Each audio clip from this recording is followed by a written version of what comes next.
Buenos días. ¿Cómo estamos esta mañana? Realmente es para mí un privilegio realmente estar de nuevo aquí con la oportunidad de poder traer la palabra. Ya extrañaba esto realmente.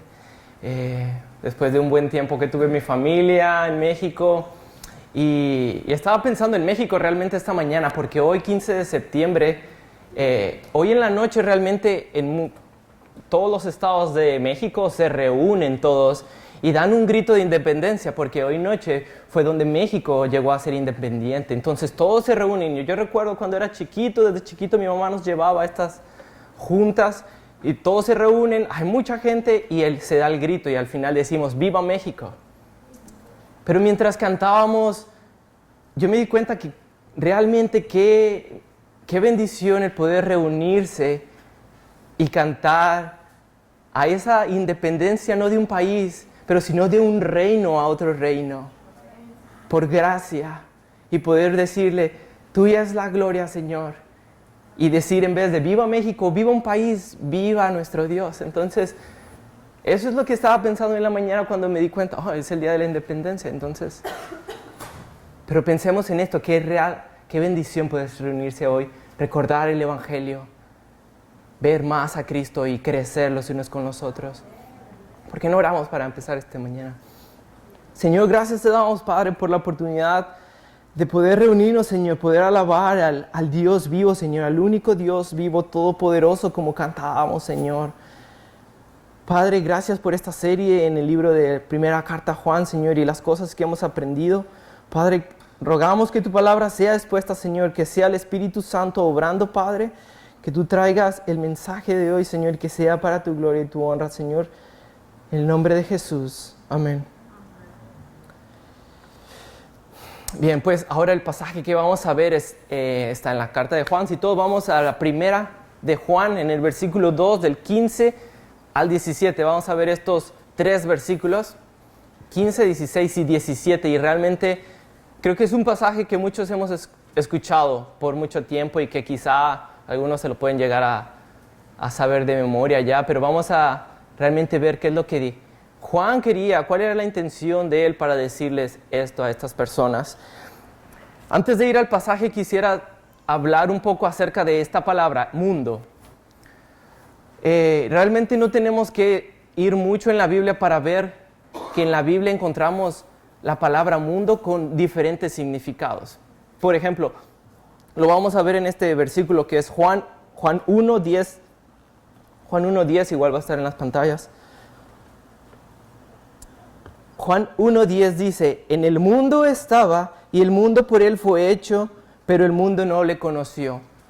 ¿Se dan cuenta de que realmente cada palabra aquí, y que es la misma, mundo, que en el griego viene siendo cosmos, cada palabra tiene un significado diferente?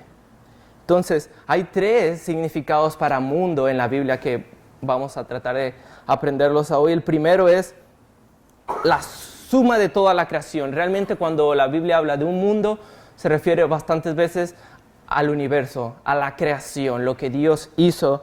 Juan 1:3 dice, todas las cosas por Él fueron hechas y sin Él nada de lo que hay ha sido hecho. Como que refiriéndose, todo el mundo fue hecho por Dios, el universo, cosmos. Ese es el primer significado, el universo. El segundo que podemos encontrar también en la Biblia es la tierra, el lugar donde habita el hombre. En Juan 3:19 dice, y esta es la condenación, que la luz vino al mundo, cosmos, refiriéndose, la luz vino a la tierra. Y los hombres amaron más las tinieblas que la luz porque sus obras eran malas. Entonces, un significado en general es el universo, cosmos, la tierra en sí, donde Cristo vino y se encarnó, vivió su vida. Y el siguiente significado, que es donde vamos a pasar más tiempo, dice en el tercer significado, lugar donde habita el pecado, pecadores, una creación caída o un sistema del maligno. Entonces, cuando vamos a leer este pasaje y nos encontramos en Primera de Juan, donde vamos a ver, no amemos al mundo, se refiere a este sistema, a este sistema que está gobernado por el maligno, donde habita el pecado, y habitan pecadores igualmente. ¿Ok? Entonces, tenemos que tener en cuenta estas diferencias para saber a qué cosmos se está realmente refiriendo Juan en esa carta. Entonces, es al sistema que está bajo el dominio del maligno, donde hay pecadores y hay pecado. Ahora, en esta definición 3 tenemos que ver que hay dos diferencias. Por ejemplo, la primera va a ser una creación caída en sumisión al maligno. Por ejemplo, Juan dice, ahora es el juicio de este mundo, ahora el príncipe de este mundo será echado fuera. Entonces, hablando de un sistema maligno. Otra vez, en este mismo significado, dice Juan 15:19, si fueras del mundo, el mundo amaría lo suyo, pero porque no sois del mundo, antes yo os elegí del mundo, por eso el mundo os aborrece. Ahora tenemos este significado de un sistema bajo el dominio del maligno. Ahora también tenemos en el mismo significado el sistema como la humanidad, pecados, pecadores, pero como objeto del amor de Dios. ¿Quién se sabe Juan 3:16? Ajá, porque Dios amó al mundo, ¿verdad? Entonces, Dios amó al mundo y luego Juan nos dice, no améis al mundo. Entonces, realmente entre Juan 3:16, cosmos se refiere también a la humanidad caída, pero como un objeto del amor de Dios. ¿Ok? Entonces, de cosmos, el tercer significado que les di del sistema maligno, tiene estas dos ramas, como objeto del amor de Dios y como un sistema maligno donde Satanás está gobernando. Entonces, porque tenemos que distinguir bien entre estos dos, ya que después podemos caer en el hecho de, ok, pero Juan 3:16 dice que Dios amó al mundo, entonces voy a amar al mundo, voy a hacer lo que el mundo hace, voy a tener todo lo que el mundo tiene y voy a amar a todo el mundo, a todas personas, todo lo que hacen yo lo voy a amar. Porque Dios amó al mundo. Ahora, podemos caer del otro lado cuando decir, no améis al mundo, y ponernos en la posición de, yo no amo al mundo. Yo no amo nada de lo que hay en el mundo y eso ni a ti te amo tampoco. Porque la palabra dice, no amo al mundo. Entonces, tenemos que ver la diferencia bien en cuanto a estas dos palabras, para diferenciar entre un objeto del amor de Dios, pero también como el sistema caído del sistema. Ahora vamos a enfocarnos en Juan, lo que dice Juan, que es como un sistema maligno, pero que no es como el objeto de Dios, sino que es realmente un gobierno que Satanás tiene, ¿okay? Que el mundo ofrece, donde hay pecado, hay pecadores. Entonces, es donde vamos a enfocarnos. Ok, entonces ahora todos vamos a Primera de Juan, vamos a leer el versículo Primera de Juan 2, 15 al 16. 2, 15 al 17, perdón, y dice Juan, no améis al mundo ni las cosas que están en el mundo. Si alguno ama al mundo, el amor del Padre no está en él. Porque todo lo que hay en el mundo, los deseos de la carne, los deseos de los ojos y la vanagloria de la vida no proviene del Padre, sino del mundo. Versículo 17. Y el mundo pasa y sus deseos, pero el que hace la voluntad de Dios permanece para siempre.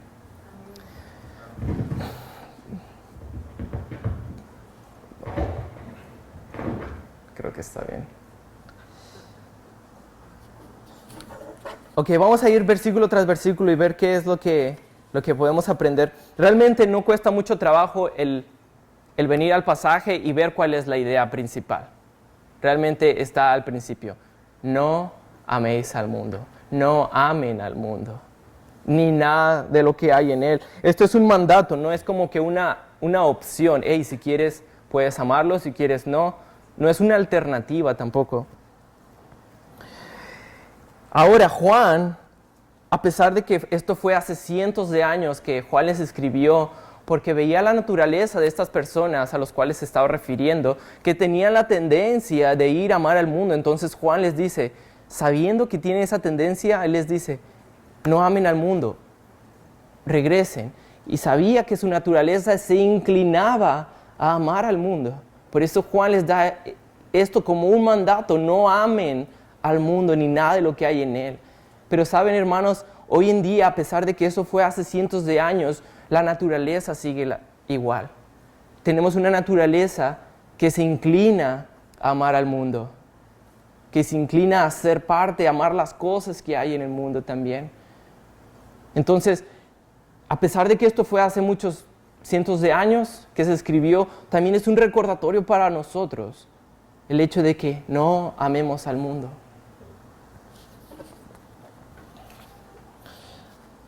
Y es un mandato de todos, porque recuerdan lo que vimos la semana pasada. Juan les está escribiendo antes y menciona tres categorías de madurez. Él les habla a hijos, jóvenes y a padres.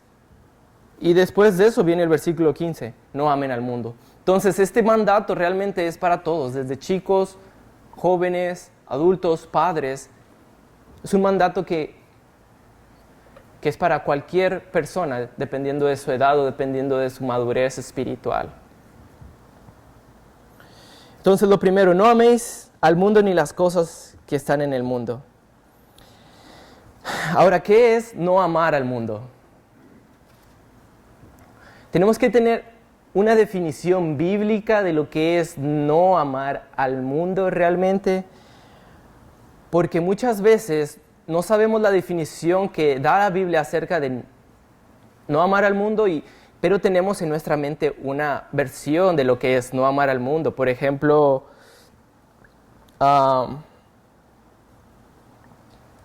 nuestra definición puede ser el no amar al mundo, el no escuchar música secular. Bueno, yo no amo al mundo porque no escucho música secular. No amo al mundo porque no voy a bailes, no amo al mundo porque no tomo ni una gota de alcohol, entonces no estoy amando al mundo. Pues me he visto de cierta forma, entonces mi forma de hablar y los lugares que visito, entonces, y etcétera, podemos poner muchas cosas más, pero cuando tenemos nuestra definición de no amar al mundo, entonces cumplimos una definición que cada quien se pone, un estándar al que llega y no es quizá el estándar bíblico, donde la Biblia nos dice, bueno, si no vas a amar al mundo, entonces no hagas esto. Realmente, el no amar al mundo, como lo vamos a ver, va más allá de estas cosas, porque involucra tu carne, involucra los deseos de la carne, involucra tu mente, involucra tu vista también, involucra tu corazón. No solamente es algo externo como el no escucho música secular, solamente como cosas externas, sino que realmente el amar al mundo muchas veces está más dentro de nosotros que externamente. Y ahorita vamos a ver qué es lo que nos dice Juan acerca de lo que hay en el mundo. Entonces, ahora, ¿qué es el amar al mundo? Y aquí puse siete cosas que nos pueden ayudar a tener una idea de lo que es amar al mundo. Amar al mundo es estimarlo en una alta estima y mantenerlo ahí. Amar al mundo, cuando nuestros pensamientos están fijos en las cosas del mundo. Se dice que amamos al mundo cuando empleamos la mayor parte de nuestras fuerzas sobre el mundo y las cosas que hace el mundo. Se dice que un hombre ama al mundo cuando llora y lamenta las cosas del mundo que se le son quitadas o que no tiene. Se dice que amamos al mundo cuando estamos decididos a ser ricos y obtenerlo de una forma u otra. Ahí está una parte apenas de lo que es el amar al mundo. Entonces, realmente quisiera que al final tendiéramos la definición bíblica de lo que es no amar al mundo, y realmente si estamos cumpliéndola, porque Juan va a decir algo ahora pronto en cuanto a una división en cuanto a si estamos amando al mundo o no, o estamos amando al Señor. Entonces, ¿por qué no amar al mundo? ¿Por qué no deberíamos de amarlo? Y eso es lo que quiero quedarles claro y quiero ponerles una mala estima de lo que es el mundo. Eso es lo que quisiera esta mañana, como que salieran de aquí diciendo realmente el mundo no vale la pena. Que de aquí saliéramos esta mañana y realmente el mundo es lo peor. Como que eso es lo que y la esperanza que vamos a ver al final. Entonces, ¿por qué no amar al mundo? Yo les voy a dar 3 razones y creo que ya se va a escuchar mejor. 2 razones por no amar al mundo, y el versículo nos lo dice. En la misma carta, si vamos al versículo: si alguno ama al mundo, el amor del Padre no está en él. Esa es la primera razón por qué no amar al mundo. Si tú amas al mundo, el amor del Padre no está en él. El amor al mundo y el amor al Padre no pueden coexistir juntos. Es como el agua y el aceite, es como el día y la noche, es como la vida y la muerte. Es algo que no coexiste juntos. No puedes amar al mundo y amar a Dios. No hay un lugar en medio donde digas y tengas satisfecho a los dos. Eso está claro. La primera razón por no amar al mundo es porque si lo amamos no tenemos el amor del Padre. Y ahora, ¿por qué hay esta diferencia tan marcada entre el amor a Dios y el amor al mundo?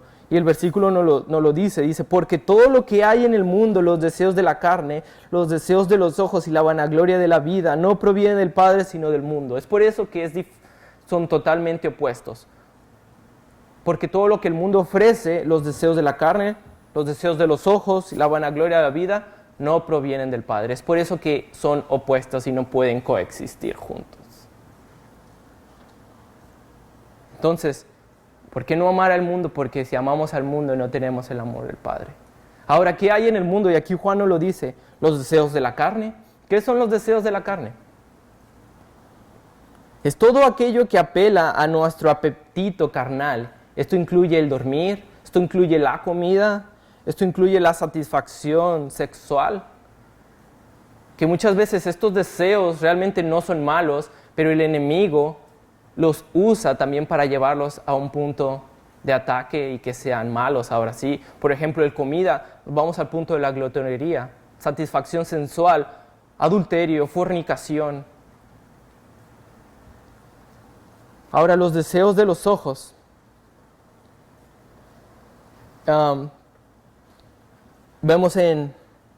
Si vamos a Génesis 3:15 a 3:6, cuando la mujer vio el árbol, dice la Biblia, era hermoso y los frutos que daba eran buenos para comer, y además ese árbol era atractivo para la sabiduría que podía dar, y tomó algunos frutos del árbol y los comió. Pero todo empezó por la vista. Hermanos, todo empieza por lo que vemos realmente. Los deseos de los ojos. La vanagloria de la vida. ¿Qué es la vanagloria de la vida? Es todo aquello que apela a la jactancia, la arrogancia y el orgullo, la soberbia, por cosas que quizá muchas veces poseemos, o tenemos, o somos. Ahora, es muy interesante ver cómo estas 3 cosas tienen un paralelismo, como que una similitud a cómo Satanás tentó a Jesús. ¿Se han puesto a pensar en eso? ¿Cómo Satanás tentó a Jesús? ¿Recuerdan bien? Bueno, Satanás, dice Mateo 4:3, dice, y vino el tentador y le dijo, si eres el Hijo de Dios, di que estas piedras se conviertan en pan. Ahí están los deseos de la carne. Él apeló a los deseos de la carne, al hambre que él tenía. ¿Y cómo respondió Jesús? No solo de pan vivirá el hombre. Realmente aquí están los deseos de la carne y Cristo lo venció. Ahora los deseos de los ojos. ¿Recuerdan? Dice la Biblia, igual en Mateo, que él le llevó a la santa ciudad y le puso en lo más alto del templo y le dijo, y le desafió a retar a Dios. Ahí está la vanagloria de la vida. Reta a Dios. No que Él va a mandar ángeles para que te cuiden y Él mismo dice, no retarás. a Dios. Ahora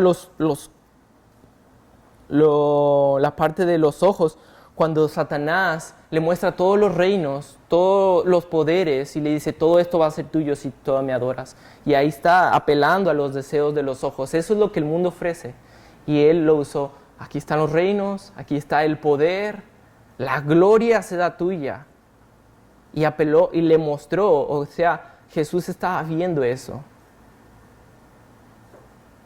Pero Jesús igualmente le dijo, solo a Dios adorarás. Entonces, Cristo fue tentado con estas cosas, con el mundo fue tentado y Él ha vencido. Y es por eso que ahora nosotros tenemos la esperanza de poder vencer estas cosas en Él. Y si Él fue tentado en esto, esperemos, hermanos, que seguramente nosotros vamos a ser tentados en esto. Ahora que si el mundo involucra también nuestros deseos, ¿será que no debemos desear más? ¿Será que no debo desear un buen trabajo? ¿Será que no puedo desear una buena casa? ¿Será que no puedo desear familia, un hijo, una esposa, un esposo? ¿Será que estos deseos entonces son malos? Y la respuesta, hermanos, es que sí, son malos, a menos que nuestro deseo principal sea Dios. Y es lo que nos dice la Biblia, no estoy diciendo algo que, ¿cómo que esos deseos son malos? ¿El comer es malo? Pues dice 1 Corintios 10:31, porque lo importante es glorificar a Dios en todo, ya sea en el comer, en el beber y en el hacer cualquier cosa. Colosenses 3:17 dice, todo lo que hacéis, sea de palabra o de hecho, hacerlo todo en el nombre del Señor Jesús, dando gracias a Dios Padre por medio de Él. Hacerlo todo en el nombre de Jesús, todo para su gloria. Entonces, realmente, sí es malo desear eso cuando nuestro primer deseo no es Dios. Entonces, hasta la comida, hasta el dormir, deseos de nuestra carne, está mal a menos de que nuestro primer deseo sea Dios. Que todo lo que hagamos sea para glorificar a Dios.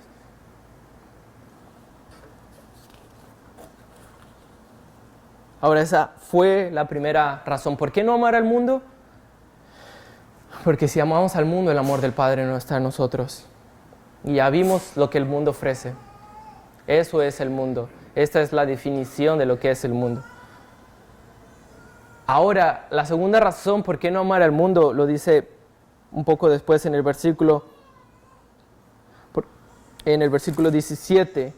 Y el mundo pasa y sus deseos. Entonces, la segunda razón por no amar al mundo es porque va a pasar, porque va a desaparecer. Porque está ahora, pero no es eterno.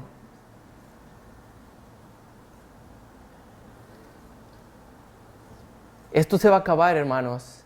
Si un hombre pone toda su vida en esforzarse en el mundo, va a acabar decepcionado, porque esto no es eterno. Se va a acabar. Nadie, creo yo, y es lo que yo me quería enfocar en decirles que el mundo no debemos amarlo, porque es algo que no dura. Nadie, yo creo, va a una empresa a invertir dinero viendo un letrero al frente. Esta empresa va a ir a la quiebra en 5 años. ¿Quién va y pone todo su dinero en esta empresa sabiendo que va a ir a quebrar? ¿O quién construye una casa en la arena sabiendo que seguramente se va a caer? ¿O quién va y guarda todos sus tesoros? Y esto dice la Biblia, ¿quién los guarda donde hay polilla, donde se los corroe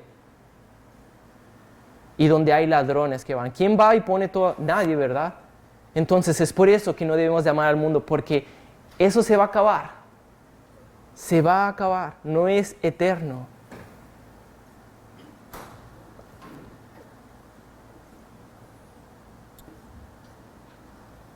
Entonces, pensemos que realmente no vale la pena. Primero, realmente porque si amamos al mundo no tenemos el amor de Dios.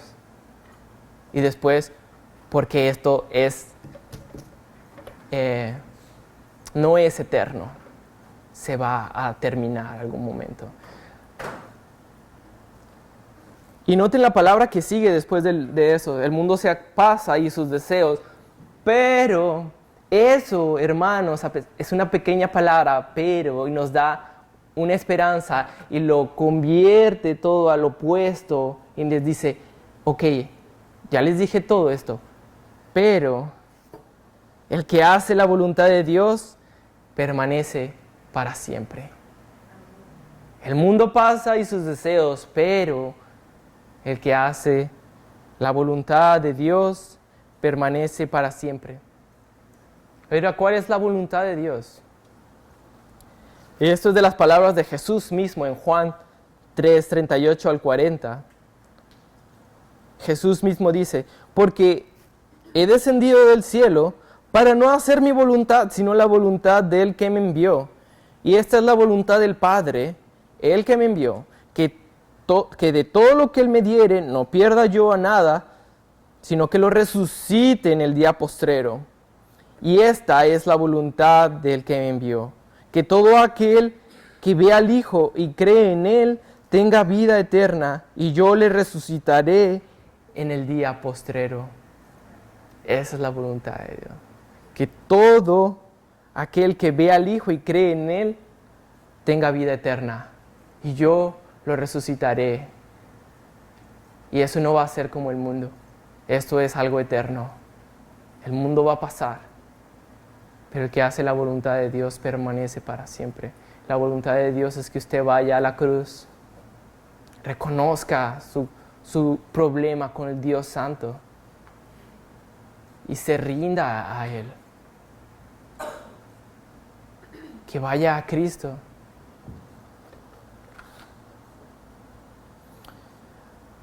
Ahora, como ya les mostré un poco acerca de lo que es el mundo, que realmente no vale la pena para nada, va a pasar, se va a destruir. Creo que lo que debemos de hacer ahora es recordarnos qué es el Evangelio y qué somos ahora y lo mucho que tenemos. Que nuestro amor por Dios crezca, que nos enamoremos realmente de lo que Él hizo, lo que tenemos y lo que vamos a tener en un futuro. Esa es la estrategia para no amar al mundo.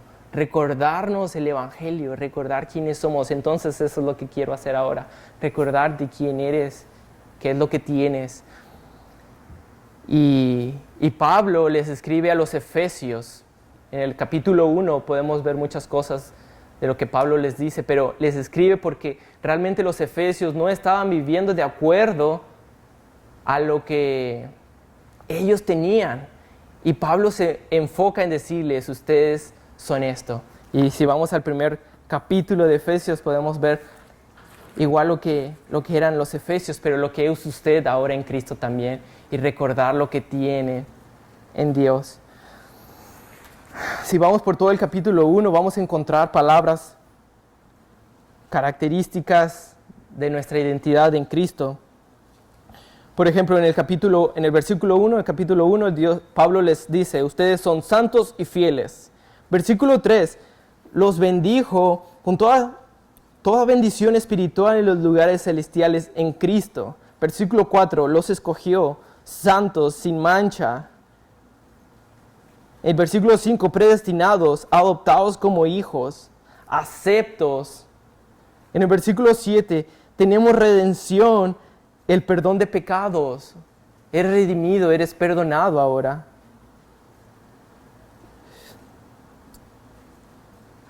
Y si vamos al versículo 13 del capítulo 1, dice, en él también vosotros, habiendo oído la palabra de verdad, el evangelio de vuestra salvación, y habiendo creído en él, fuiste sellados con el espíritu de la promesa. Entonces, el mundo va a pasar, pero el que hace la voluntad de Dios permanece para siempre. Y Pablo dice, y esta es la promesa de la garantía de que esto es eterno, que el Espíritu Santo ahora mora en usted.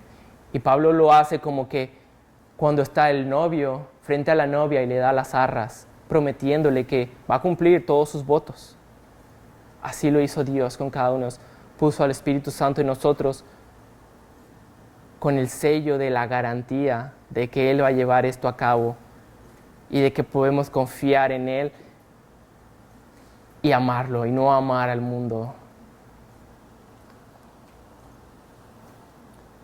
Pablo, en su oración por los efesios, él pide para que sus ojos sean iluminados, para que vean la esperanza que tienen ellos.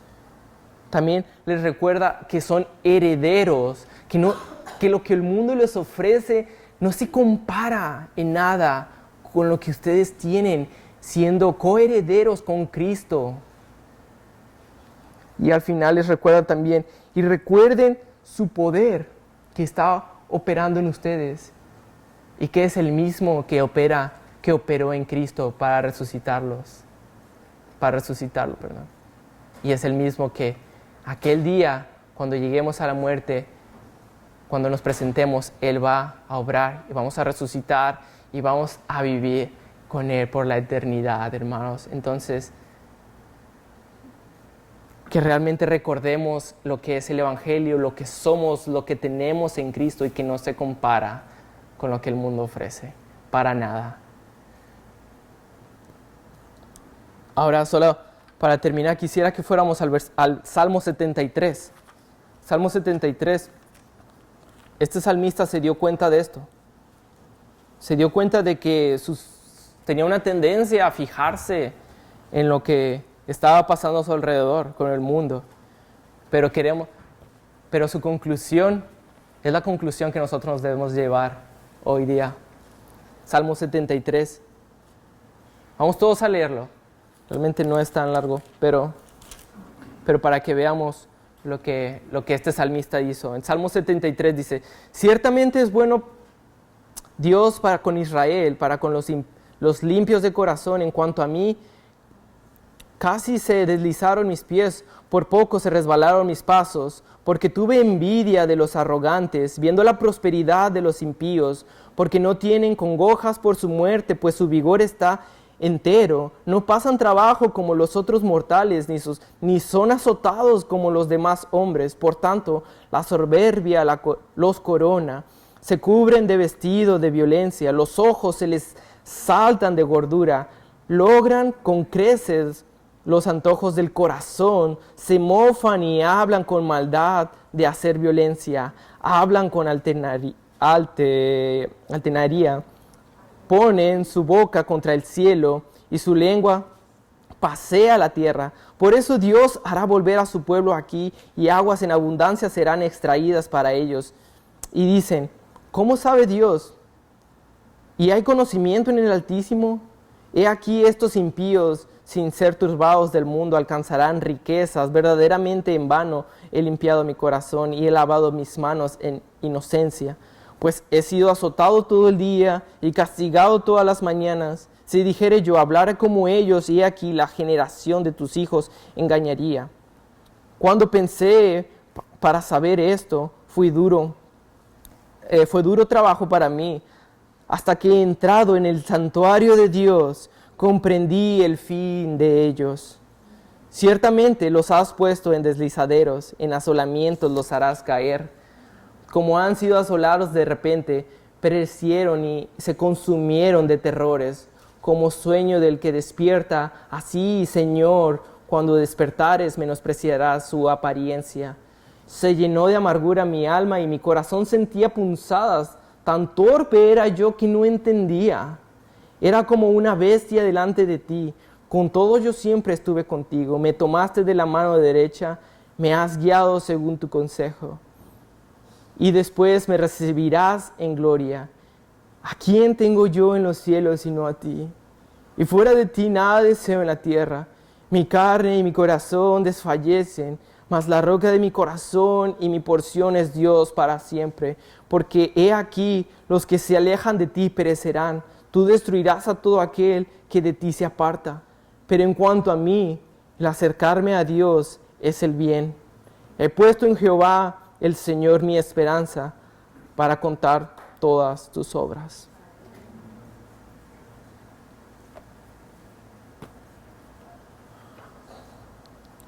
No amemos al mundo, hermanos, ni nada de lo que hay en él. El mundo se va a acabar, pero el que hace la voluntad de Dios permanece para siempre. Vamos a orar.